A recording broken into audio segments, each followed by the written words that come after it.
Hello there, Taurus. Let's get a little weekly reading for you.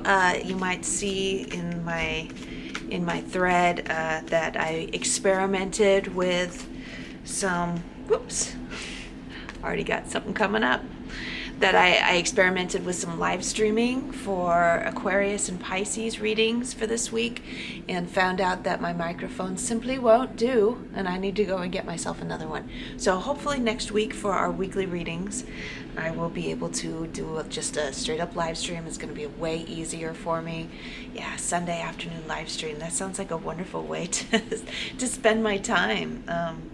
Yeah, so let's get a look over here at what your messages are for the week going forward, February 1st through the 7th.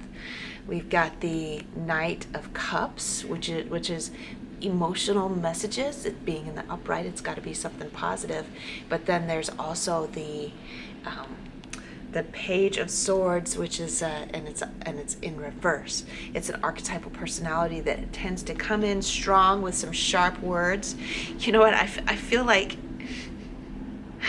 there's going to be a little bit of miscommunication happening. Mercury's heading into retrograde this week, and I feel like there's going to be times that you're going to want to say something, or somebody's going to want to say something to you, and it's going to be like romantic, and you're going to be like, it's not going to come together the right way. It's so important to be patient.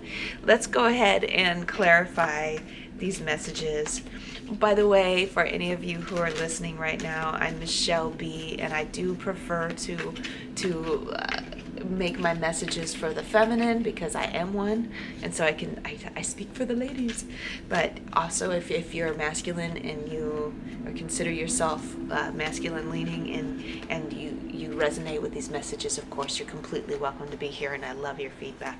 But I like to focus on messages of creative purpose, exciting purpose, abundant prosperity, and beautiful romantic love with yourself first, and then with somebody else if you desire that. We got the Three of Cups that came up to clarify. So yeah, there's going to be some times when you're kicking back with somebody that you care about and having a really good time, and then accidentally there's a chance that you might say something stupid. Okay. Be patient and love yourself. And any other clarifications we might have. Let's see. Oh, we got to chuckle with ourselves, because it's funny. There was some funny communications that I ended up engaging with last night, that it was like someone else said something that they shouldn't have said, and then it made me say things that I shouldn't have said, and it was like, oh crap. But the Death card wanted to come up, and you know what I feel like? Oh, you know what? This is like a bigger thing than just one like a superficial interaction.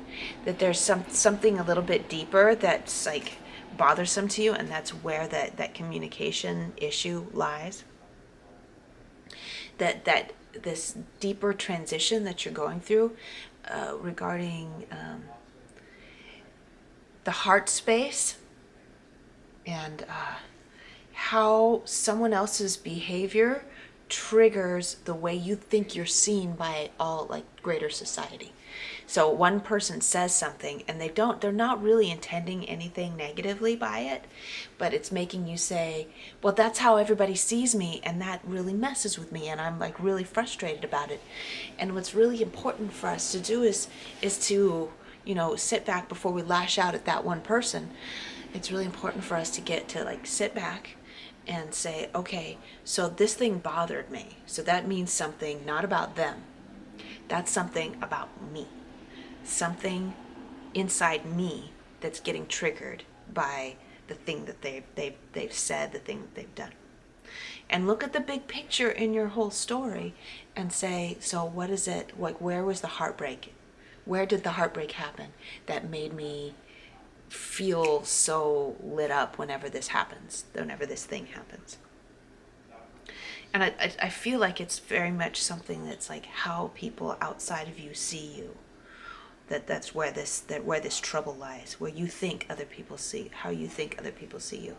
And you know what I like to do when I'm in a position where I can't change the way that I think other people see me, is that I do meditations or prayers where I ask for guidance on the preferred the preferred state that I would like to be in. So how do I would ask specifically, show me examples of this not being the case, right? Show me examples of the opposite. In one case, it would be like, show me an example of show me example of okay, here's where I'm gonna clarify a pattern that feminine individuals often have. Is like they learned in their early childhood programming that like the masculine perhaps would not support them if they didn't behave in a certain way, right? And so and that's affecting their relationships when they get older because they feel trapped into certain behaviors in order to be accepted by potential spouses or partners that they're with at this time. So what I would do is I would say, okay, universe, show me examples of me be misbehaving or me being salty, or show me examples of me not being pleasant and still being okay, so that I don't have to be a doormat all the time in order to be accepted, right? Show me examples of this happening around me, and not necessarily me doing the behavior, but show me examples of other people having this behavior and that it's okay, and so on and so forth. I'm kind of going off on a tangent here, but what I'm saying is that whatever it is that's triggering you in this interaction that you're having this week, turn it back on what it is inside you, that like where that hurt spot is, and work on healing that hurt spot, and in the form of proving to yourself that what you learned as a child about how the world works may not actually be true, and that there actually could be a happily ever after. I like that. A happily ever after for you, Taurus. Okay, I'm going to leave it there. Love ya. Taurus, thank you so much for being with me today. I'll see you later.